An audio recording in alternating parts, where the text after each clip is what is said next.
queria meditar com os irmãos.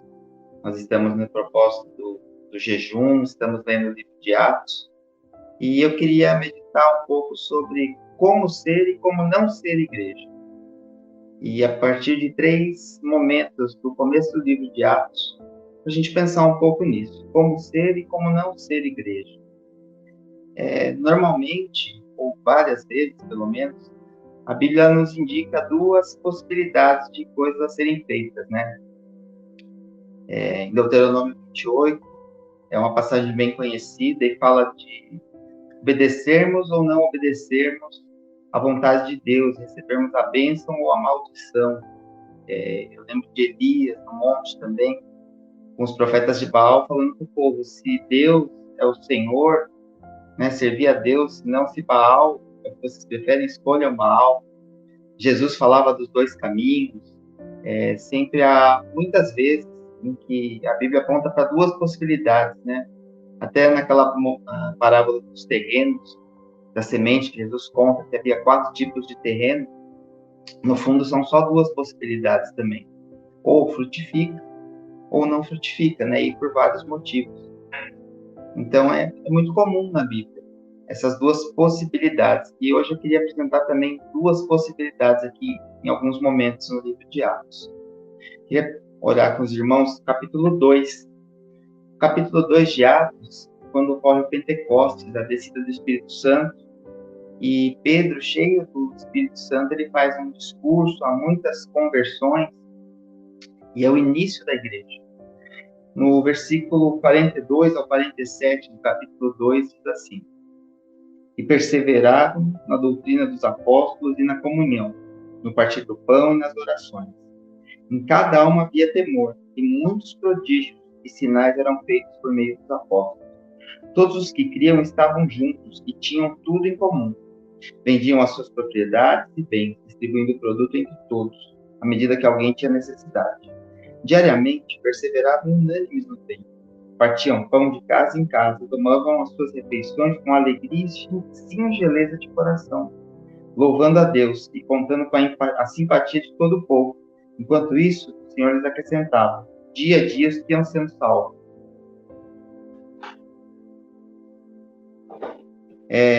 Aqui ao começo da igreja, a gente vê que aconteciam muitas coisas, né? As pessoas tinham uma atitude muito de temor, de respeito, de amor, e aconteciam muitos sinais e prodígios pela mão dos apóstolos. Um pouco depois, em Atos 5, queria começar com os irmãos ali no final do capítulo 4, aconteceu uma situação.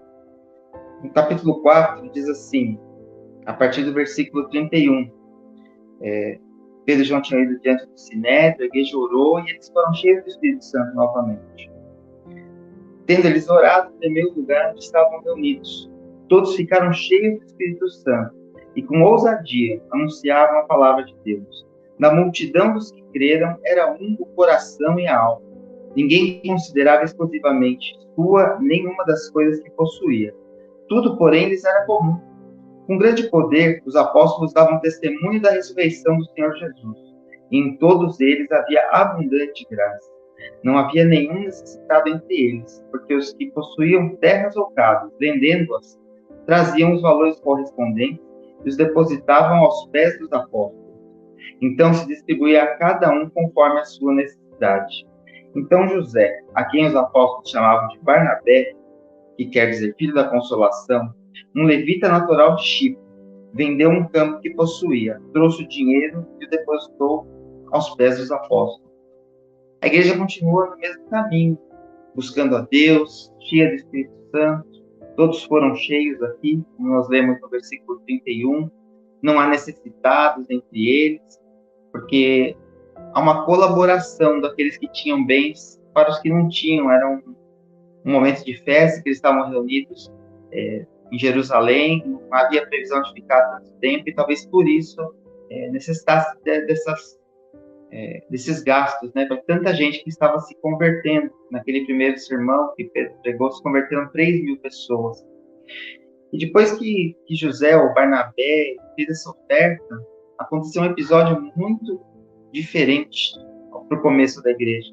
um casal, Ananias e Safira, também fez uma doação. Eles venderam um terreno, um campo, e a partir dessa venda, eles foram lá e entregaram o dinheiro aos pés dos apóstolos. Só que eles omitiram uma parte do valor que foi vendido. Eles disseram que entregaram todo o dinheiro, porém eles retiveram uma parte para eles.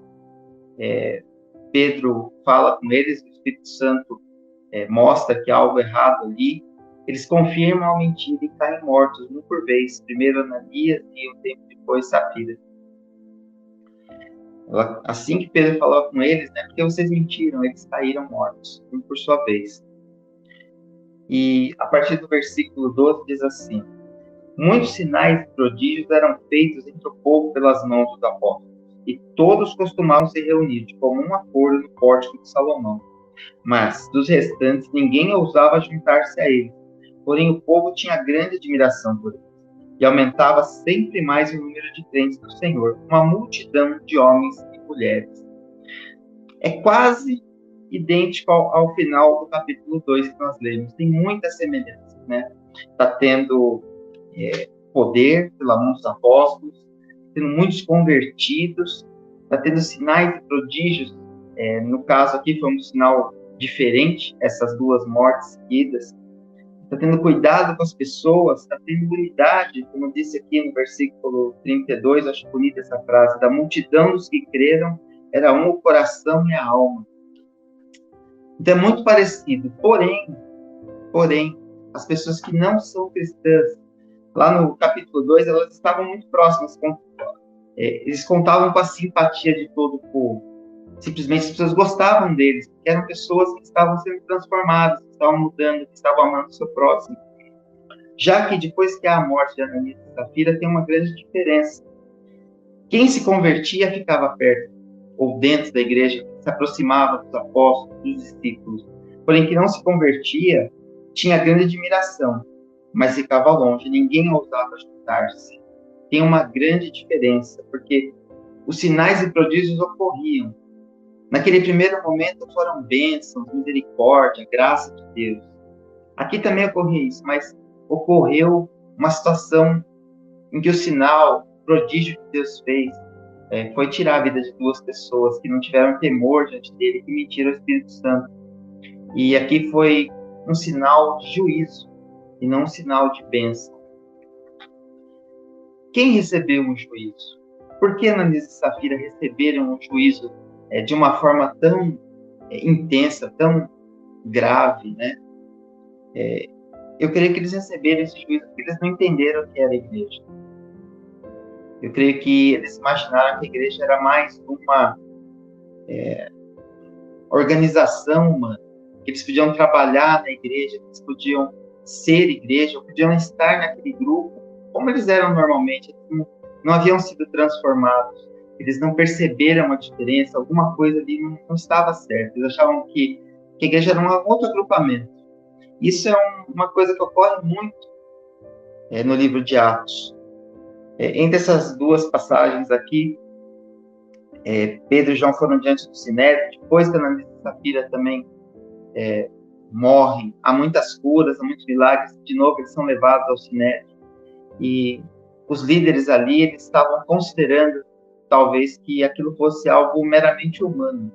Eles citam dois líderes da época que foram mortos, assim como Jesus, que tinham seus seguidores, e falam,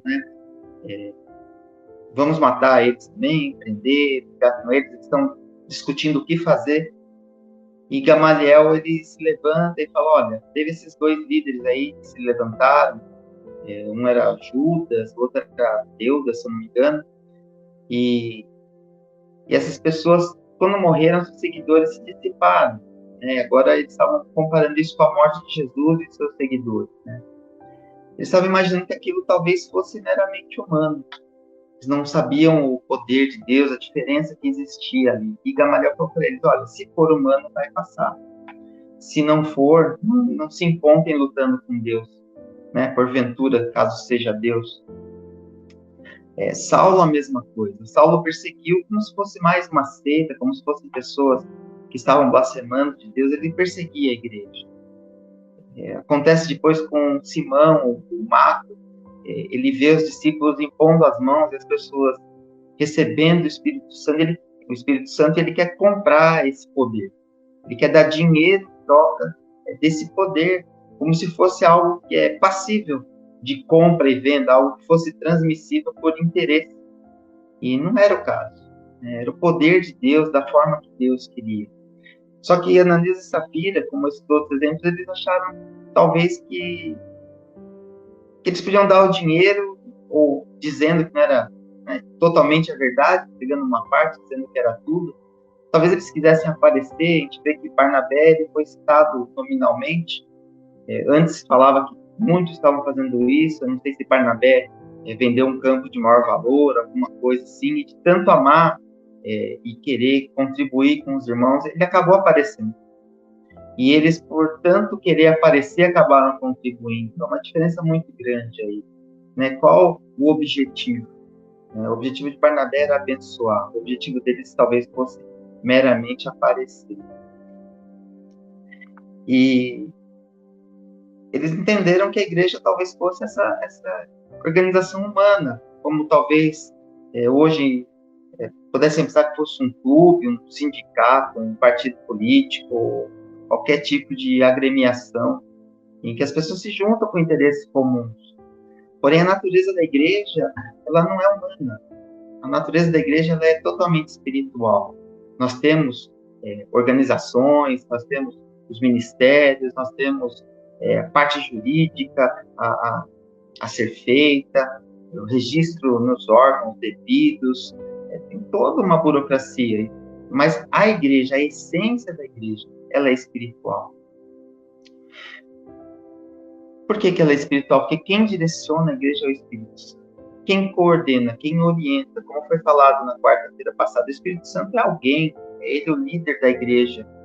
Jesus é o cabeça da igreja e pelo seu Espírito, ele nos orienta, ele nos guia, ele nos dá o que fazer, ele nos capacita. Tudo quem faz é o Espírito Santo. Não é uma organização humana. E Ananias e Safira, eles entenderam que era meramente um grupo. E colocaram as suas regras e não a vontade de Deus. E como fazer para Deus. Não sei se eles sequer tinham conhecido a Deus, mas eles agiram sem temor e receberam juízo devido por isso. Mas o que é ser igreja, então? Quais são os critérios? Se a gente voltar lá tanto para Atos 2, aquele trecho que nós lemos, ou o final aqui do capítulo 4, meio do capítulo 5, a igreja é simples.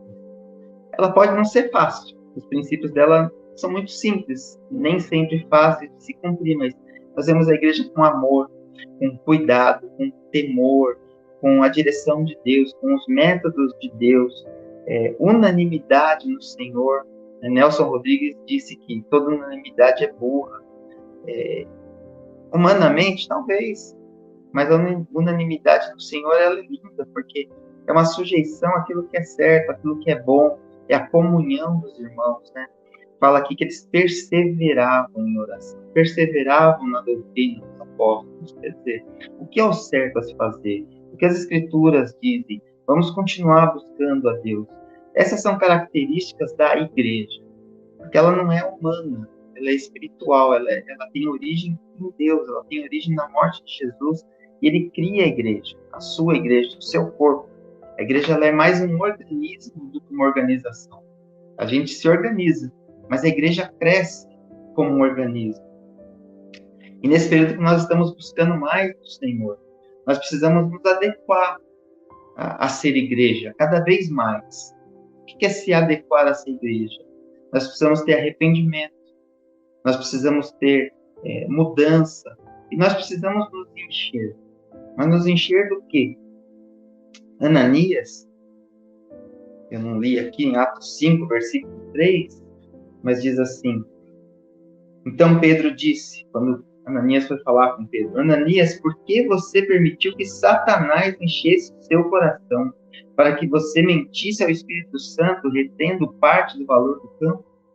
Ananias, ele permitiu seu coração ser cheio por Satanás.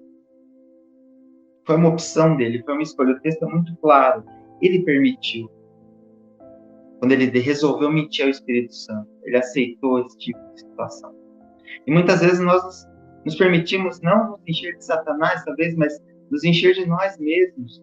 Porque nós estamos nesse período de jejum, de busca, de leitura, e talvez nós estamos nos enchendo de nós mesmos. Olha, eu estou fazendo um jejum, né? E não para buscar o Senhor, não para agradar o Senhor, mas por vanglória, para mostrar o meu mérito, o meu valor. Ou estou lendo o livro de Atos, olha, estou certinho aqui. É bom se orgulhar de fazer a vontade de Deus, mas não se orgulhar de si mesmo, como se fôssemos nós alguma coisa. É bênção de Deus para nós cumprirmos o que deve ser feito, mas que a gente possa se encher, nem de Satanás, nem de nós mesmos, mas do Espírito Santo. E aqui em Atos 6, diz assim, é o terceiro trecho que eu quero ler com os irmãos. Atos 6, de 1 a 4. Naqueles dias, aumentando o número dos discípulos, houve murmuração dos helenistas contra os hebreus, porque as viúvas deles estavam sendo esquecidas na distribuição diária. Então os 12 convocaram a comunidade dos discípulos e disseram: não é correto que nós abandonemos a palavra de Deus para servir às mesas. Por isso, irmãos, escolham entre vocês 7 homens de boa reputação, cheios do espírito e de sabedoria, para os encarregarmos desse serviço. Quanto a nós, nos consagraremos à oração e ao ministério da palavra. Está tendo um problema aqui de distribuição de alimentos. Pessoas aqui já não estavam todos cheios do Espírito. Se era para buscar alguns que estivessem cheios do Espírito, quer dizer que nem todos estavam. Tinha que buscar alguém que estivesse cheio do Espírito. O encher do Espírito é uma constante. Se nós não nos mantivermos cheios, não buscarmos cada vez mais estar cheios do Espírito Santo, cada vez estaremos mais vazios. Né? A Bíblia diz: não entristeçais o Espírito Santo, não extinguais o Espírito Santo. É como que a palavra quer dizer abafar, né? Não abafar a voz do Espírito, mas buscar o Espírito que nós devemos fazer, ser cheios dele. E aí nós somos transformados, nós somos capacitados. Essas pessoas aqui que distribuíam alimento com partidarismo, né?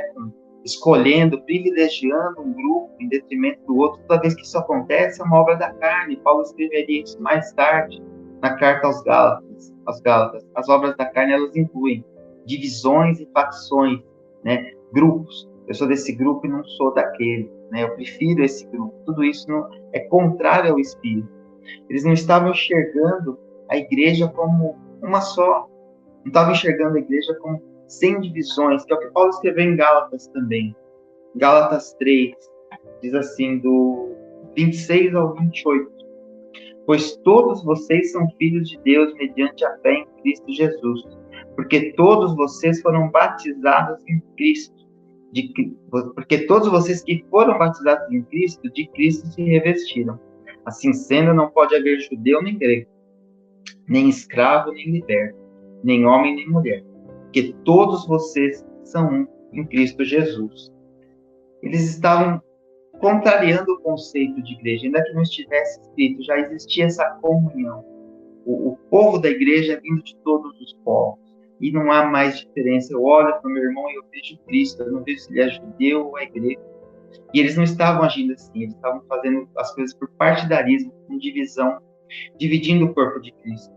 Estar na carne é agir semelhantemente a alguém que não é convertido, alguém que não conhece a Cristo, que não conheceu a Jesus. E eles estavam agindo assim, com o homem antigo, com o homem anterior. E por isso houve esse problema. A gente vê que quem está na carne, quem está agindo de acordo com as obras da carne, ele faz parte do problema. E para resolver foram buscar pessoas cheias do Espírito. Então aqui nós temos também 2 grupos. Como no começo houve o grupo dos que agiam como se a igreja fosse algo divino e outros que agiam como se a igreja fosse algo humano. Aqui nós temos 2 grupos, os que estão agindo com obras da carne, semelhante a alguém que não conhece a Deus, e alguns que estão cheios do Espírito, ou seja, os que fazem parte do problema, os que fazem parte da solução. Nós estamos buscando o novo de Deus nesse momento para a igreja. Aparentemente a pandemia está começando a perder força, tem ainda algumas coisas talvez aí, se acompanha algo sobre variantes, sobre tanta coisa, mas nós estamos dando passos de fé e buscando cada vez mais voltar à normalidade. E isso é muito bom. E o ser igreja, nós estamos buscando algo novo, algo diferente, algo mais profundo. Foi proclamado esse jejum, fomos desafiados a fazer essa leitura do livro de Atos, buscar a Deus, vai agora ter o encontro com Deus. São muitas coisas que nós buscamos a face e a vontade de Deus. Só que para vir o novo, nós precisamos abrir espaço. Se não tiver espaço para o novo, se tiver o velho ainda, não tem como vir o novo. Não tem espaço, não tem lugar para ele. E eu gostaria de refletir isso com os irmãos. Como ser igreja e como não ser igreja. Nós possamos ser igreja, nós possamos entender um pouco como a igreja é de Deus, como ela é espiritual. Não cabe meios humanos, não cabe divisões, não cabe obras da carne, não cabe nada disso. Tudo isso tem que ser superado. Porque quando isso foi superado, os problemas foram superados. Quando isso foi superado, o agir de Deus foi diferente. Então, que a gente possa pensar o que falta em nós, o que é ser igreja, né? Eu anotei aqui o que é, dentro desses versículos, basicamente, de uma forma simples, o que é ser igreja? Amar e cuidar, ver Cristo nos irmãos, perseverar na oração, na doutrina, viver em comunhão, unanimidade, temer a Deus, buscar a direção de Deus, usar os métodos do Senhor, encher-se do Espírito Santo, manter-se cheio, buscar ser cheio do Espírito Santo. Se nós fizermos isso, certamente, como em Atos, nós buscando ao Senhor e agindo conforme Ele quer, Deus operará sobre nós, sobre a igreja, sobre cada um de nós, não com juízo, mas com graça, com bênção, com misericórdia, e Ele acrescentará, como acrescentou ali nas passagens que nós lemos, mais e mais pessoas ao seu corpo, pessoas sendo salvas, pessoas sendo abençoadas, pessoas sendo transformadas. E eu nem conhecia esse hino que o Maurício tocou, mas eu anotei. Eu acho que é a melhor conclusão possível para o que a gente leu aqui. É impossível alguém estar perto de ti e tuas bênçãos não ter. Se nós buscarmos de todo o coração a face do Senhor, buscarmos sermos igreja como o Senhor deseja que sejamos, certamente as bênçãos dele nos alcançarão de uma forma gloriosa. Nós poderemos agradá-lo mais e mais. Amém?